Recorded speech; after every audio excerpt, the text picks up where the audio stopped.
Добрый день. Вы смотрите программу Economics. И сегодня у нас в гостях Ицхак Адизис, мировой эксперт в области менеджмента, а также основатель и директор международной консалтинговой организации Институт Адизиса. Господин Адизис, мы рады приветствовать вас сегодня в Казани. Hello, how are you? Ваша консалтинговая компания занимается трансформацией организации на основе вашей методологии. На каких основных принципах она базируется? The methodology is based on how to manage change. Because if you cannot manage change, you're not managing anything. Then you're a bureaucracy. To manage means to solve problems that are caused by change, or to exploit opportunities that are caused by change. So the question is only how to manage change, and whenever there is change, there are conflicts. People have different opinions what to do, they have different interests, how to go about it. So there's always conflict. Whenever there is change, there's conflict. So there are these methodologies, how to manage conflict without destructive conflict, without it being destructive, because a conflict can be destructive. По вашему мнению, компания должна выполнять 4 основных функции. Могли бы их кратко охарактеризовать? Every organization needs to be effective and efficient in the short and in the long run. Effective means it produces the results for which it exists. If it doesn't produce the results for which it exists, it's not doing very well. And it has to do it for the short and in the long run, because there is change. And it has to do it efficiently, without losing any energy, now and in the future. So there are 4 functions: effectiveness in the short, efficiency in the short, effectiveness in the long, and efficiency in the long term. And for these 4 outputs, we need 4 vitamins, 4 roles to be performed. If any of the roles is not being performed, the organization is not going to do very well.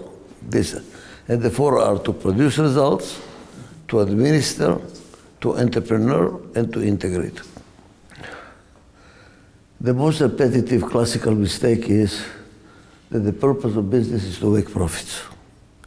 And that's what we learn in the School of Economics, that's what we learn in finance, that's what we learn in management. Profit, profit, profit, profit. In my opinion, and in my theory and my research, it's a mistake. Why? Profit is an output, is the ultimate result. If you focus on the ultimate result and you forget the process of getting to the ultimate result, you might miss it. The analogy will be playing tennis. The purpose of playing tennis is to win the game, right? But if you only focus on winning the game, which means you're only looking at the scoring board, you're not watching the ball, what's going to happen? You're going to lose the game. What you should do is watch the game. Hit the ball, hit the ball, hit the ball. If you hit the ball repetitively well, you will win. So profit is a result of. Now the question, result of what? What should you focus on? What is this ball we should be hitting all the time? What is the process we should be focusing on? Strange enough, it took me 45 years to discover. I was always saying, watch the process, watch the process. But what does it mean, watch the process? What does it mean? The answer is very simple. That's what I think your parents always tell you, your grandparents for sure tell you, and it is, be healthy. The most important function of management is to keep the organization healthy. If the organization is healthy, it will produce profits. Because when many companies, in order to produce profits, we make all kinds of decisions that make the organization sick. So the profits are in the short run, in the long run the company is in trouble. Like, cut research and development, cut advertising, don't train the people. The profits are very high, the company is going to die. So be healthy, a healthy organization. So the purpose of management is to maintain the health of the organization so that it can produce profits.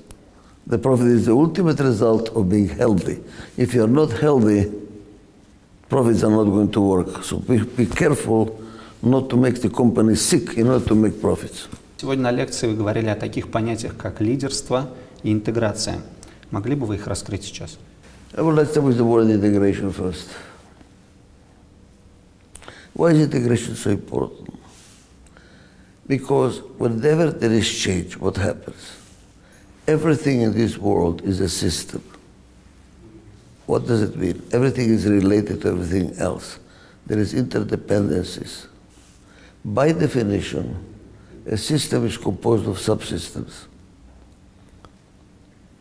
Like in a business world, you have the subsystem of marketing sales relating to the outside market. Then you have the production subsystem, producing what the market wants. Then you have the financial subsystem to finance what the market wants. Then the human resources subsystem. They're all subsystems. Now what I found out is that when there is change, the subsystems do not change in the same speed. Some change faster than others. For instance, sales and marketing can change very fast. We change the price, we change the product, change the advertising very fast.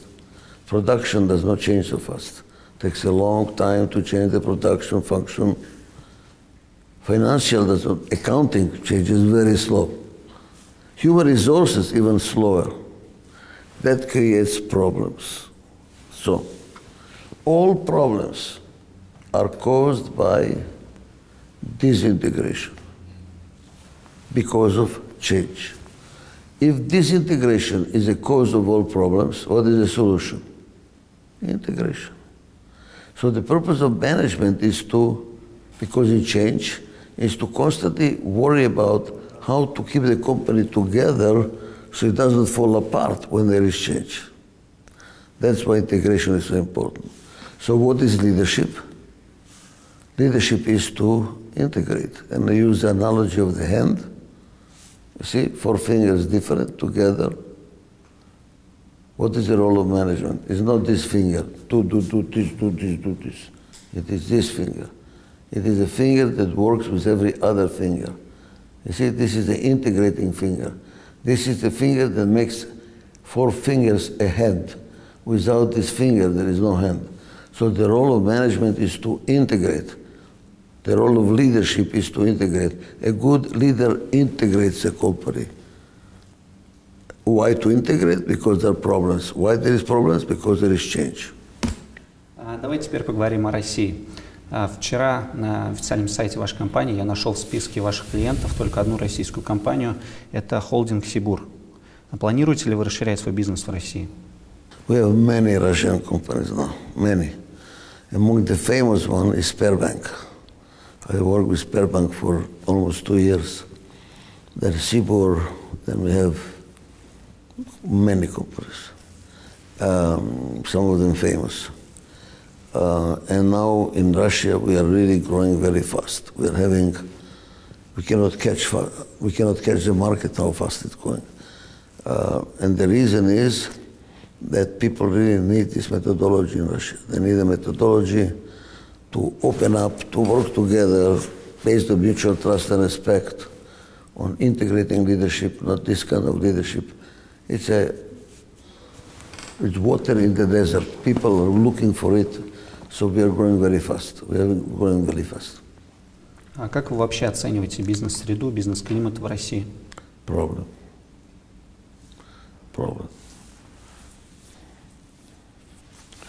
The biggest problem, but you see something, I want to be sure that I communicate this. It's not the problem only of Russia. It's not only Russia. All countries in transition, not only CIS countries, all countries in transition have, well, all countries in the world, not only countries in transition, but countries in transition more than other countries of the world. And Russia is one of them, have a problem called corruption. Corruption is a big problem. But I want to repeat, it's not only Russia. I personally worked in 52 countries in the world. Every country they say, oh, we have corruption.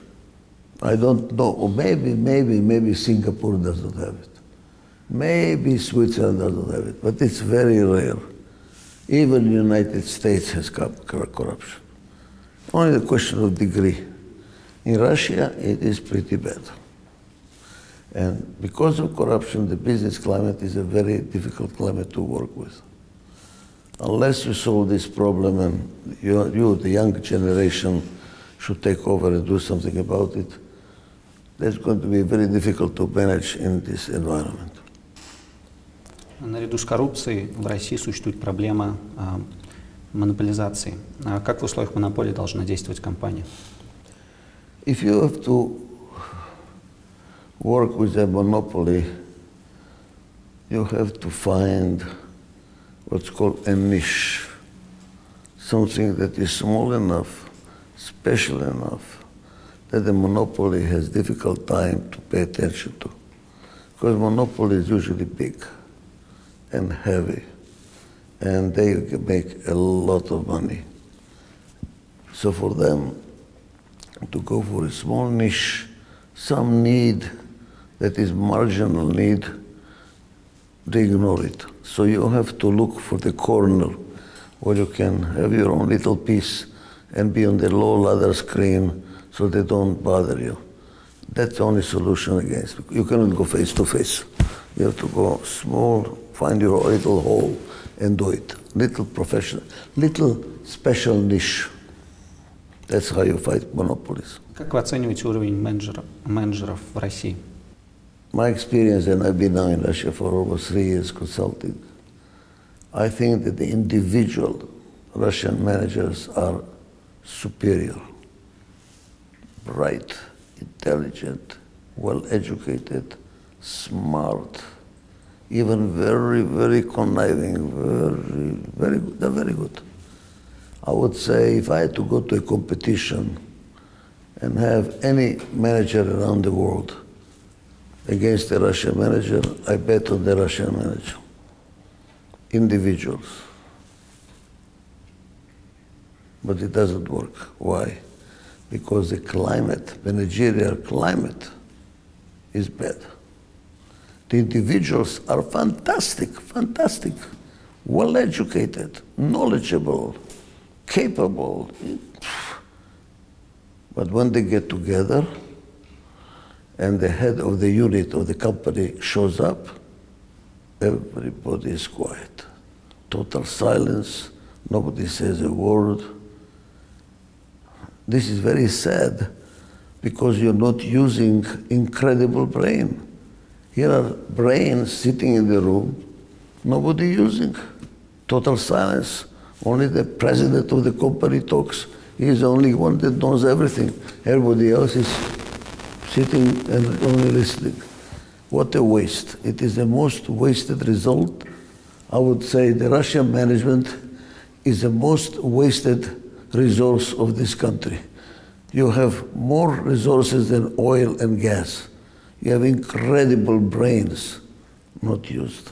That is very sad because of the culture of autocratic, dictatorial, managerial thinking, which has been going for all your history, and time to change that history, because you're wasting energy, you're wasting brain. Могли бы вы тогда подсказать, как решить эту проблему? Well, that's what we are doing here. That's what I'm here, lecturing all over.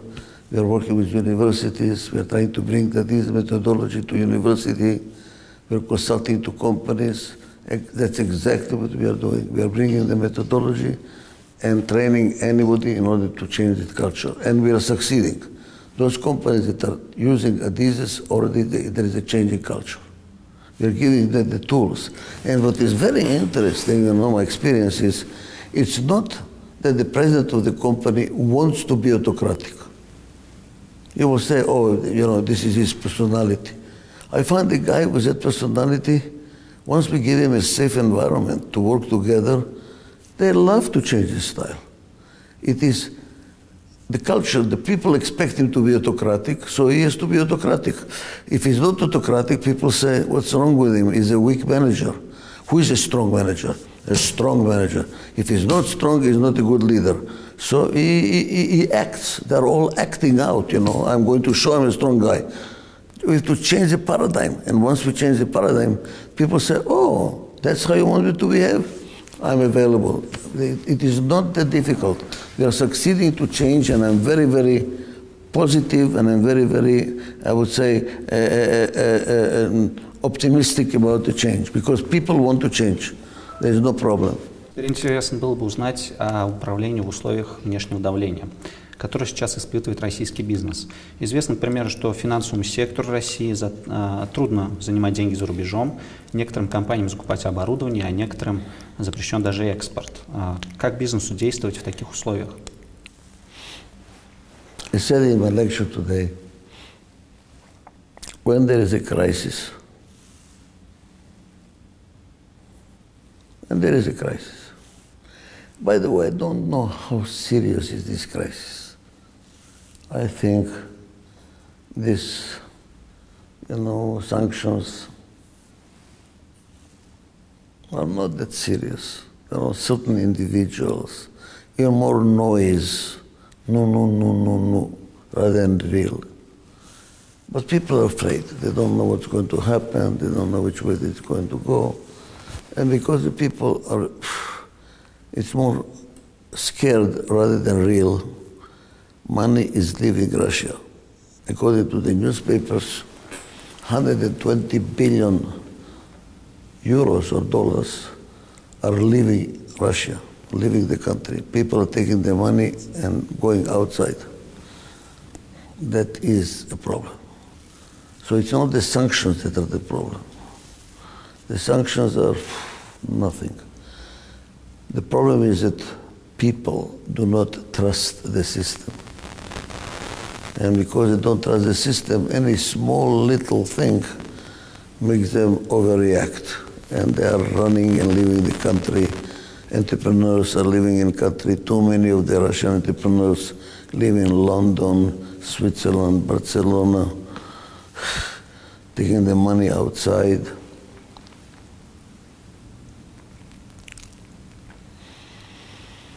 That is a crisis. That is a crisis. So the question is two things. What should the government do? And number two is what should an individual do if you want to stay in Russia, if you don't want to leave Russia. I'm assuming that if you want to stay in Russia, under this situation which is really not good, if the market is dying for you, focus on your company. You cannot focus on the market because the market is in trouble. Okay, focus on the company. Clean up your mess in the company. Improve your budgeting system, improve information systems, improve your compensation package, improve your teamwork, improve everything inside, so that when the situation outside there changes, you are all ready to go back again to really attack it. Каким образом ваши методы могут помочь в достижении успеха в жизни, в карьере? The methodology, the theories, you are absolutely right, are not only for business. I started looking at business, but then I realized it applies to family life. It applies to personal life. And it applies to countries. And now people say it applies to the world.